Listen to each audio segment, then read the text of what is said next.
nation. Vous allez dans les autres pays, ça ne se passe pas comme ça.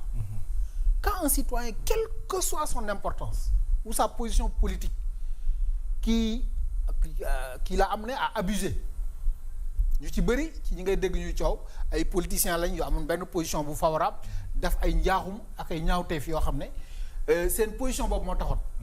Mais dañu ne quelle que soit la position politique ou la position de suprématie d'un citoyen sénégalais.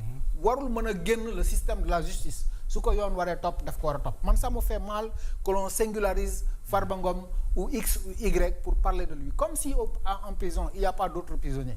Il y a des gens yoo nga xam ne à peu près li ñu toppee Farba Ngom lañ leen toppee. Mais il y a beaucoup de cadres et beaucoup de responsables en matière de gestion de l'ancien régime qui sont en train d'attendre leur procès, qui sont dans les prisons, qui attendent.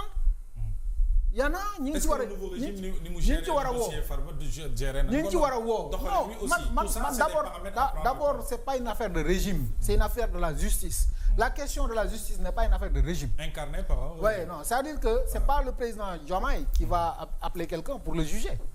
C'est pas lui ou aucun de ses ministres qui va appeler quelqu'un pour ne quand même juger devant. Non, c'est la justice qui marche comme ça. Nous, on s'est battu pour que la justice, les magistrats puissent avoir la liberté et l'autonomie d'appeler quiconque il pense que il doit être attrait devant la justice pour répondre des questions. Ñu woo ko mu ñëw répondre. C'est le cas de Farba Ngom. Et nous sommes en train de commettre des erreurs. C'est pas des bons exemples. Mënuñu une affaire pendante devant la justice ñu bëgg nekk surtout des responsables politiques. Nous devons donner le bon exemple. Moi, je ne me penche jamais sur les questions de justice. moo tooñu li ñu ko jàpp nañ ko ni procès bi ni mu doxee war a doxee noonu pour man on a un système judiciaire qui marche. Il y a les magistrats qui gèrent la question, qui font des enquêtes. Il y a les avocats qui défendent leurs clients. Et il y a le procureur qui est là pour représenter la société. L'Assemblée qui joue son rôle. L'Assemblée aussi joue son rôle. Et il n'appartient pas à quelqu'un de s'asseoir ici pour dire aux députés ni ñu war a defee seen liggéey ci côté boobu. Très bien. Donc pour man la question est très simple. Très bien. Laissons la justice faire son travail. Et puis monsieur Farba Ngom connaîtra le sort qui est celui qu'il mérite. Très bien. Alors il faut que ñu jàll ci yeneen poñ mais xam naa bëgg nga rebondir. Non balaa ñu d'accord ak moom quand même parce que bi mu ñëwee ne coalition Diomaye la bokk bëgg fi jox Diomaye bu crédible Diomaye boo xam ne yow premier ministre bi la fal moo taxaw ci kanamu Sénégal ne maa yilif ministre de l'intérieur maa yilif ministre de la justice ku mën a ko jàppal da nga ko war a jàpp si t'es le président à responsable day limoger cette premier ministre là Diomaye Faye bu toog premier ministre du Sénégal ne man réew mi dafa am problème autoritaire bu dee Diomaye Faye dafa responsable day limoger Ousmane Sonko amuñu réew mi Sonko daf noonu dafa am problème autoritaire il a raison réew mi dafa am problème dégg naa ko muy bàkku naan wala on a payé ils sont payés kay fay nañ parce que bi ñuy doog a falu 2024 on a une déficit budgétaire de 860 milliards ñoom ñaata lañ def fii ci kanam Sénégal bañ leen laaj eurobond yi foo leen ko jëlee 1150 milliards FMI ak Banque mondiale ñëw na leen signa Sénégal mu ngi nekk signon vert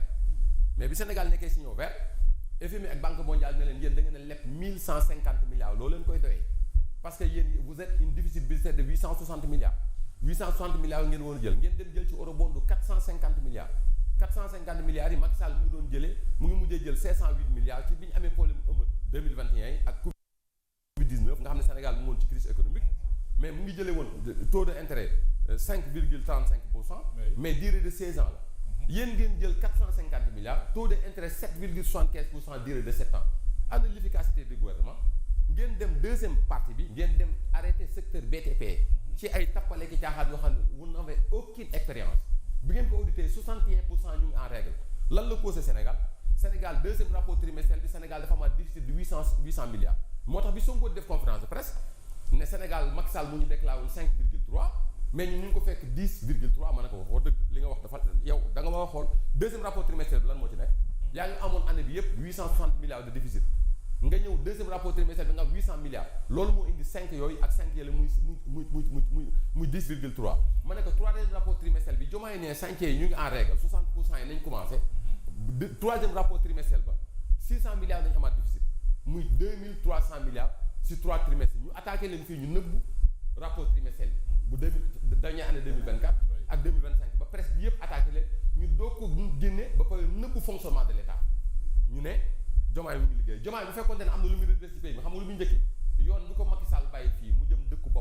Ndiayène Sira xombal Ndiayène Sira Ndiaga ñaaw nga xam ne moo jàll dëkku bàyyi Diomaye Faye jàll nga xam ne intérêt wu Diomaye la ak i mbokkam intérêt sécurité président de la République la Macky Sall bàyyi ko fi naan Diomaye est compétent pour faire cette route là route boobu moo war a dégoosé boo jógee Tivaouane wala nga jógee Saint-Louis war a dem rallier ji Kaolack doo jaari ji Thiès da ngay ñëw Tivaouane ñëw xombal jaar noonu jaar Ndiayène Sira jaar Ndiaga ñaaw dëkk Diomaye Faye génn ji Sandiara soo jógee te Kaolack noonu ngay ñëwee bu fekkee dafa wax justice nag ban justice ak reddition compte moo fi am Mansour Faye dañu ko jàpp yóbbu prix ceeb bu doon jël 2013 à 250 francs 2013 à 2021 2022 à 275 francs nga ñëw ki jaayoon ceeb bi ne la man comme da nga ne dama surfina dama set facturé 2 milliards 700 mu ngi nii caution bis boo leen ci gisee surfacturation jël leen nga jël 2 milliards 700 millions yi caution ba pare téye daal ne Mansour Faye yow daal comme rakku Mayram Faye nga kaay dem kaso ndax yow Macky Sall nga àndal loolu mooy justice mu am moom yow ki jaayoon moom joxe na caution looy doy Mansour Faye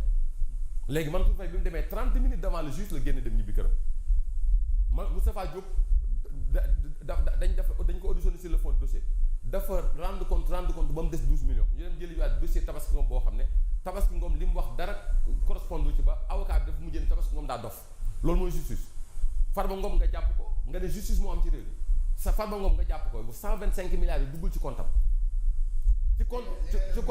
ci compte Dayru Sarr la yow ma yaay def lu dangereux ci compte Dayru Sarr la dugg ci compte Dayru Sarr la dugg bi mu duggee ci compte bi ngay wax dama laa dëgg dama lay wax bi ngay wax dara amu ci te dama laa déglu man bi ngay wax li ngay wax dara amu ci dama laa déglu il faut nga s'ouvrir parce que amoo xam-xam dañ la jox da ngay déglu dama ne Farba Ngom 125 milliards ci compte Dayru Sarr la dugg loolu leerul bi ñu defee audition de fond de dossier lan la si magistrat bi wax man Farba maa yor kàddoom waxuma ci mbedd mi de damay toog réunion ak avocat yi li ñu war a wax ci kaw ma wax ko li ñu war a wax ci suuf ma bàyyi leen ñu wax 125 milliards ci compte Dayru Sarr la dugg ci compte Farba Ngom mais duggul ci compte Farba Ngom ñu ne 31 milliards yi Dayru Sarr seq ak Farba ñu rendre compte ba mu leer Dayru Sarr ne leen état du Sénégal fay ma sax 125 milliards 250 milliards la ma fay. Très bien. Sénégal amel na ma 600 milliards. Bien sûr. magistrat de siège bi ngay wax moom mooy àtte kooku def lever mandat de dépôt bi ngeen maintenir Farba Ngom ndax da ngeen a gis ay téléphone ci néegam. Vous êtes là avec une Diomaye incompétent delloo suñu réew ginnaaw université baa ngi ni ngeen di caaxaan ba ni dee ci. mbay mi mënoo leen jënd luñ bayoo. dinañ ci ñëw. RTS mu ngi fii di. très bien réew mi yëpp nekk en kaw. très bien merci nga toog finalement. daañu ci ñëw lan nga dokkoorul ak Baye Mayoro. lépp lu mu wax tamit d'accord. parce que moom xam nga dafay fàttali yéen accès lu ngeen njëkk a def mooy domaine BTP les entreprises de BTP. oui ils ont réclamé que 300 et quelques milliards yu ngeen leen amee. li tax tey secteur yëpp taxaw. te pourtant si géo yi lañ jëm. jam ñaaju lu tax président moo mujj wàccal boppam. li tax le ministre des infrastructures depuis boobu ba léegi mi ngi def ay tournées. dem na sax ba ay menaces sax ngay sentir buy wax naan bu ñu yemee fii man leen attention parce que d'abord est-ce que durée yi ngay wax nga ne da nga bëgg a am ay exécution est-ce que xaalis baa nga fa c'est-à-dire que xam nga ñii dafa mel